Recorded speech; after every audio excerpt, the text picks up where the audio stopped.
C'est beaucoup plus compliqué qu'il n'y paraît. Et finalement, pour le patient, c'est un moment complexe. Pourquoi? Parce que ces traitements s'adressent à des personnes qui ont un cancer métastatique, c'est-à-dire que la maladie est partie dans d'autres organes.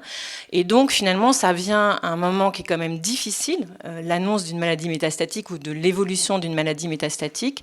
Et à ce moment-là, on va me proposer un traitement oral, en me disant, vous irez voir votre pharmacien pour aller chercher le traitement. Vous pourrez être suivi aussi par votre médecin traitant.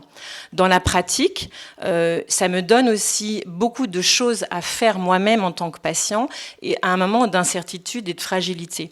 Pourquoi? Parce que mon pharmacien ne connaît pas forcément bien ce traitement, le médecin de ville non plus, et c'est un peu compliqué pour le patient de devoir gérer la communication entre les soignants et parfois il y a un sentiment de perte de soutien et parfois d'insécurité, dans le sens où ces traitements sont des formes orales, mais ce n'est pas pour autant qu'elles n'ont pas d'effets secondaires.